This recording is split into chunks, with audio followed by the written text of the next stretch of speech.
Good day everyone. I am your student nurse Cristina Cassandra Sasan from Davao Doctors College, and today I am going to be demonstrating assessment of the cardiovascular system. So the cardiovascular system delivers oxygen, nutrients, hormones, and other important substances to the cells and organs of the body. So it is important because it helps the body meet the demands of activity, exercise, and stress. So prior to performing the procedure is to review the client's medical records and check the doctor's order for the need to perform the assessment.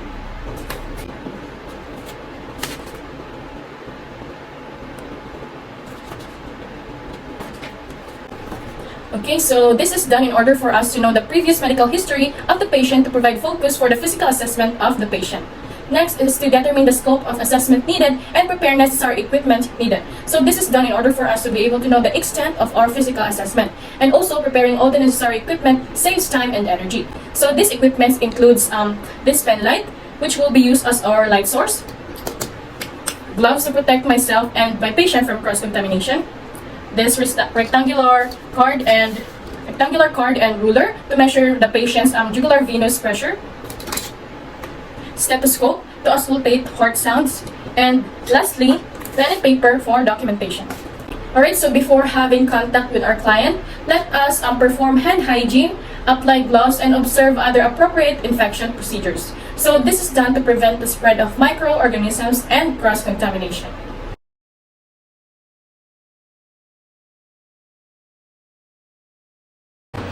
Good morning, ma'am.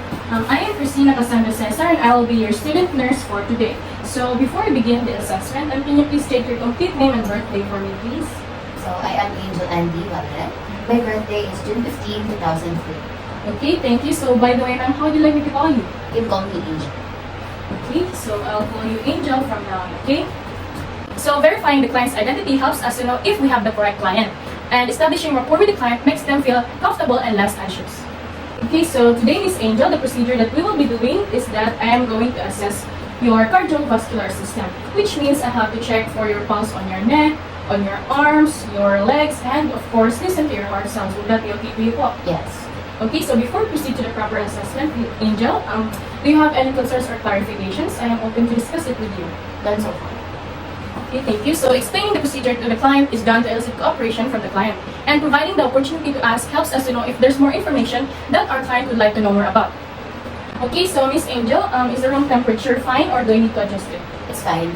Okay, so are you comfortable in that position right now? Yes. Okay, so as you can see, I've already closed the curtains and the door for your privacy so that no one from outside will be able to see and disturb you while the assessment is ongoing. So before we start the assessment, I assure you that the data that will be gathered will remain confidential and will be used only by healthcare and medical provider. Would that be okay with you? Yes. Okay, that's great. So let's begin with just a short interview. So I'll be asking you some questions. So do you have any history of cardiovascular problems? Done so far. Okay, so have you experienced shortness of breath, dizziness, headache, or anything like that? No. Okay. So how about your family? Is there any history of hypertension or any heart disease that has ever affected your family? No. Okay. So how about your lifestyle habits? Do you smoke or drink too much alcohol? No. Okay, that's good to hear po. So lastly, do you exercise regularly, ma'am? Yes, at times. Okay, that's nice. Okay, thank you so much. So now let's begin with your assessment. Okay. Okay, so Miss Angel, let's start with assessing your jugular veins, which are located here in your neck. So since you're already in a supine position, I will stand at your right side. Okay, so as you can notice that I've already elevated the head of your bed for about 30 to 45 degrees to make sure that your head and torso are on the same plane, okay? Okay, so can you please turn your head slightly to your left side, ma'am? Okay, thank you. So now I will shine a light. Now I'll just shine a light on your neck. So I'll start now. Okay, and then on your suprasternal notch, can you please. And also your clavicules. The other side. Okay, thank you. So I'm doing that because I am observing for pulsations and shadow. Okay, so I can I can notice that your jugular vein has no distension or bulging. And if ever that I have found any distension, I have to assess your jugular venous pressure by locating the highest visible point of distension of the internal jugular vein using a pen light. And if necessary, I could also raise or lower the head of your bed until the highest visible point of distension of the internal jugular vein is observed. Okay, so Miss Angel, this time I'll be measuring the vertical distance in centimeters above the sternal angle by extending a long rectangular card horizontally from this point and a centimeter ruler vertically from the sternal angle, making an exact right angle. So I'm going to do it now.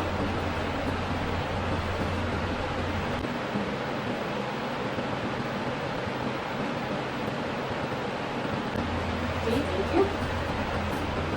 Okay, so now I'll just repeat the preceding steps on the other side. Okay, so now I'll proceed in assessing your carotid arteries, which is located here.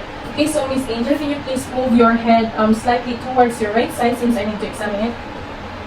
Okay, so now I'll palpate your left and right carotid artery lightly and cautiously while avoiding too much pressure on massaging the area. Okay, so I'm going to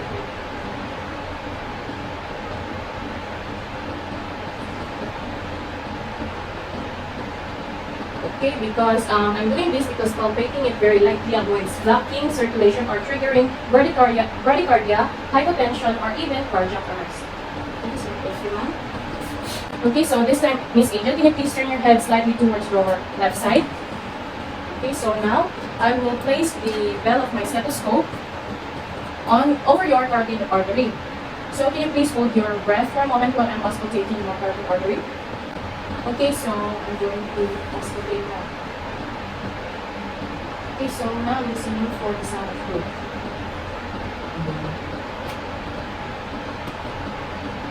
Okay, so I'm listening for a sound of food because if a group is here, then I have to gently palpate the artery to determine the presence of atrium. So a bruit is a blowing or swishing sound due to the turbulence of blood flow that indicates a sign of increased stroke risk. Okay, so I'll just repeat the same steps on the other side, okay? Just going to about my side. Okay, thank you. Okay, so for the next part of this assessment, I'll be inspecting and palpating your chest area. Is it okay with you, po? Okay, so now I'll begin with a general inspection of your chest wall. So since you're a woman, we'll just keep your one chest exposed while the other is draped. Okay, so now I want you to gently lift the drape with your left hand. Okay, thank you.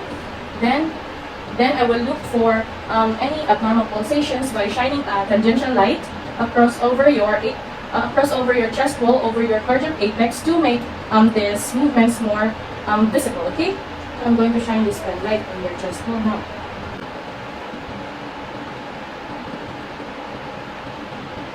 Okay, thank you, ma'am. So now I will simultaneously inspect your precordium for pulsations while palpating your aortic area, pulmonic, tricuspid, and your mitral or apical area. Okay, so first thing, I'm palpating for your hips and lift using my fingertips obliquely, obliquely against your chest. Okay, so I'm going to palpate now.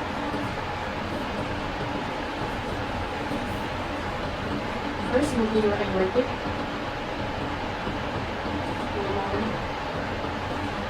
Tricuspid and apical. Okay, thank you. So next, I will be palpating for thrill. So I will press the ball of my hand firmly on your chest to check for buzzing or vibratory sensation caused by underlying turbulent flow that indicates a loud heart murmur caused by an incompetent heart valve. So I'm going to palpate it again, but this time I'm going to use the ball of my hands, okay?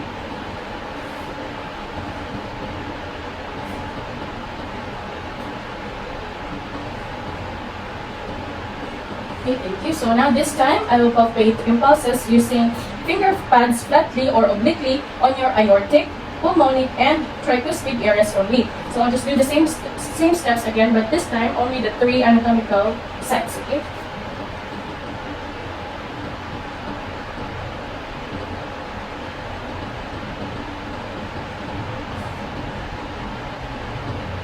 Okay, thank you. So now after that, to palpate for the apical impulse, which is the 4th site of your anatomical site of your heart, I will use the palmar surface of my 2 middle fingers. Okay, so I'm going to palpate it lang. So if your apical impulse is located here, then to confirm the characteristic of the impulse, I will use my one finger only, noting its location, diameter, and amplitude. Okay, so I'm going to do the same steps again, but this time only one finger. I will still place it on your apical area. Okay, thank you. So if I am unable to palpate the apical impulse, I'll be needing you to roll slightly on your left side. So can you please roll on your left side now? Okay, thank you. So I'm going to palpate again, okay, your apical impulse. Okay, so can you please inhale? Exhale. Then hold your breath for a moment. Okay, so you can only lang. Thank you. So you can lie back to the position. Okay, so this time I'll inspect and palpate your epigastric area. Can you remove this? Your epigastric area, which is located here at the base of your sternum for abdominal aortic pulsations, which I said that is located here. So I'm going to palpate this part, okay?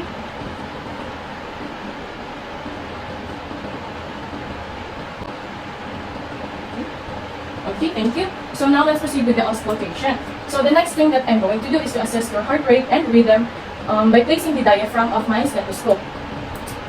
So I'm going to place it at the apex. While I'm listening closely to the rate and rhythm of your apical impulse. Okay, so I'm going to auscultate that. And place it on your apical impulse and call for one rhythm.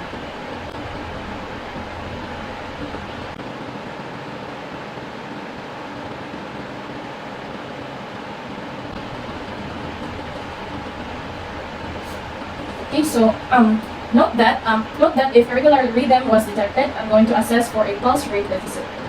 Okay, so again, now I'll auscultate your heart in all four anatomic sites, namely the aortic, pulmonic, tricuspid, and apical or mitral, using again the diaphragm of my stethoscope. First, I'm going to use the diaphragm of my stethoscope first to check for heart sounds, extra heart sounds, and murmurs. Okay, so just breathe normally while I am auscultating. Okay.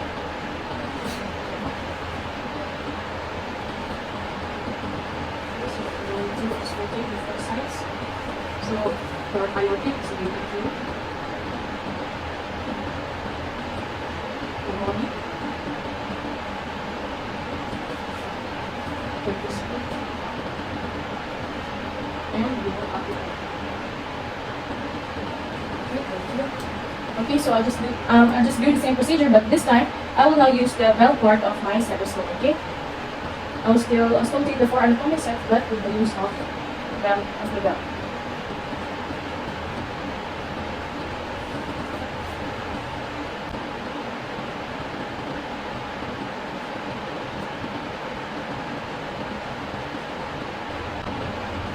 Okay, thank you.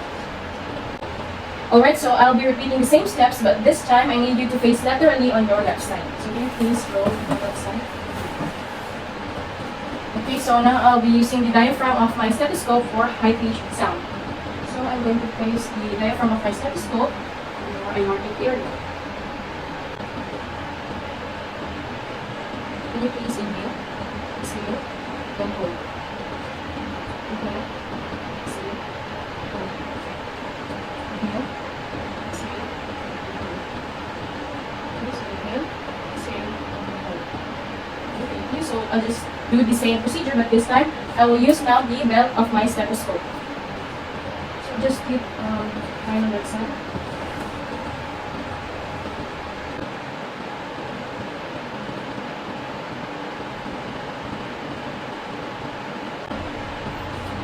Okay, thank you. So can you please sit down now? So can you please slightly lean forward now? Okay, so I'll just do the same thing, okay? So I'm still going to palpate the four anatomical sites using the diaphragm. And I want you to inhale, exhale, then hold. Inhale, exhale, hold. Inhale, exhale, hold. Inhale, exhale, then hold. Okay, thank you. I'll still do the same procedure, but this time I'll use the bell of my stethoscope. Okay?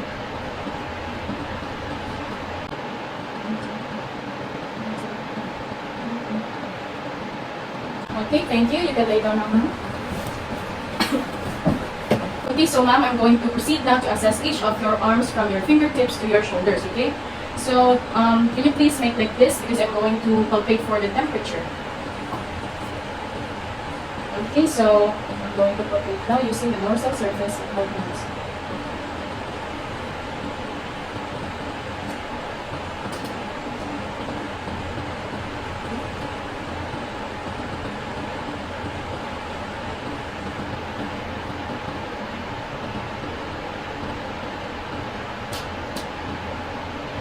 Okay, so temperature is warm, skin color is consistent, and your arms are symmetrical and no vein sputter, lesion, or edema that is present.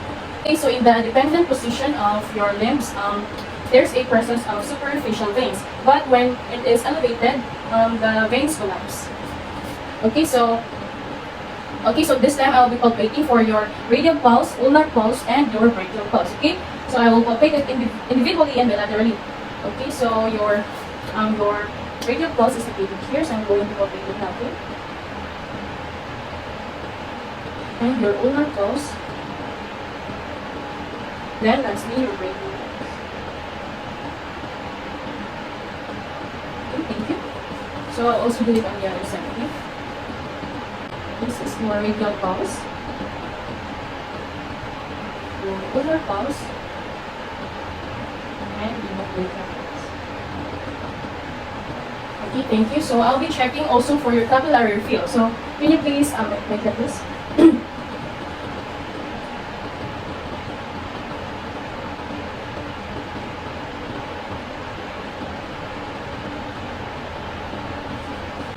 Okay, so capillary feel is good since your nail immediately went back to its original pink color for about less than 2 seconds after I press it. Okay, so checking for your capillary feel indicates peripheral perfusion and reflects cardiac output. Okay. Okay, so for the added test, can you please I will instruct you to close and open your hands and squeeze it after. Okay. Can you please close and open your hands as quickly as you can and then squeeze it after. Okay, squeeze it now. Okay, so can you please open it now? Okay, thank you. Okay, so can you please close and open it again now and then squeeze it after. Close and open as fast as you can, then squeeze it now. Okay, thank you. So, can you please open your hands now? Okay, thank you. Very good. Alright, so now that we're done with your upper extremities, we'll be moving on to your lower extremities, okay? So let me, can I see your lower extremities now? Can I remove this? Yes. Okay, so now I'm going to palpate your lower extremities for its temperature, okay? So I'll start from here.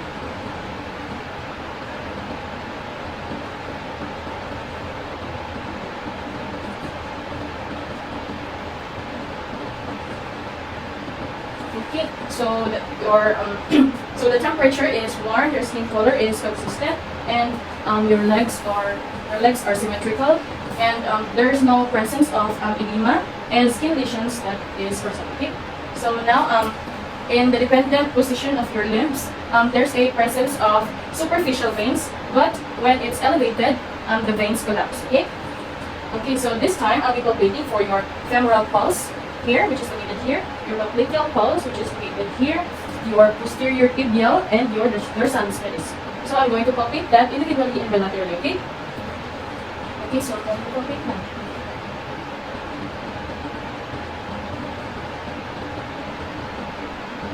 Okay, so in your palpate, can you please hold this? Because I will be palpating your popliteal pulse. Okay, your dorsalis pedis. And lastly, your posterior tibial. Okay, thank you. Okay, so I'll be palpating for your pulses also on the other side as well, okay? Okay, so Miss Angel, we're done with the assessment of your cardiovascular system. So you can now sit comfortably. Okay, so are you comfortable now? Okay, so I'll just summarize all the information and data that I gathered during our working phase. Okay, so to begin with, for your jugular veins, which is located here, So there are no jugular distension or bulging in your veins, which is good and normal. Because if there is, it only indicates that there's a sign of heart failure or other heart and circulatory problems. Okay? And then for your carotid arteries, there is no presence of brute sound that was heard when I am auscultating your carotid artery. And for your precordium, there's no presence of abnormal pulsations in your chest wall, and the heart rate and rhythm are completely normal and regular. And then for your upper and lower extremities, ma'am, the temperature is warm, skin color is consistent, arms and legs are symmetrical, no venous pattern, and no lesions and no edema that is detected. And for your capillary feel of your upper and lower extremities, it is good and normal since the nails of your both of your fingers and your toes immediately went back to its original pink color for about less than 2 seconds, which is good. And so with regards to the possible plans, I suggest you avoid drinking too much carbonated drinks. Okay, so and avoid eating processed foods, sweets, or junk foods. Okay, and you should eat plenty of vegetables, fruits, fish that's high in omega-3 such as salmon or tuna, and then eat also more whole grains such as oats and brown rice. Okay, so in addition, I suggest you engage yourself in active lifestyle. You control your blood pressure and cholesterol, and also since you don't smoke, you should stay away from secondhand smoke. Okay. Okay, so ma'am, I guess that's all for my suggestions. So do you have any concerns or clarifications before we end this interview or assessment? No. Okay, thank you. So do you understand all the suggestions that I've given to you earlier? Yes. Okay, so for me to be able to assess and to know that you really knows what to do and you really knows what are those suggestions that I've given to you, can you please restate some of my suggestions? Okay, as far as I remember, I should avoid drinking carbonated drinks, and also I should avoid eating processed food and start eating food that is rich in omega-3 such as tuna and salmon. And also I should control my BP and cholesterol. I should control my blood pressure and cholesterol, and also avoid secondhand smoke and engage in healthy lifestyle like exercising, and that's it. Okay, that's good. So I guess you knows what to do now. So thank you. So that's all for today, Miss Angel. So thank you so much, and I highly appreciate your cooperation throughout this assessment. Thank you. So after that, I'll just do an aftercare of all the equipment that I've used to maintain cleanliness and perform hand hygiene using alcohol to deter the spread of microorganisms.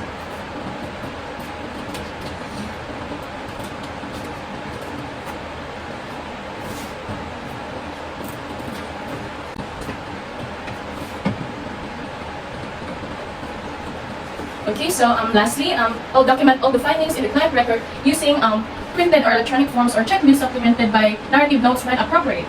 So it is important to document all the pertinent and relevant information, because if it is not documented, then it means that it is not done. Okay, so that's it, and thank you.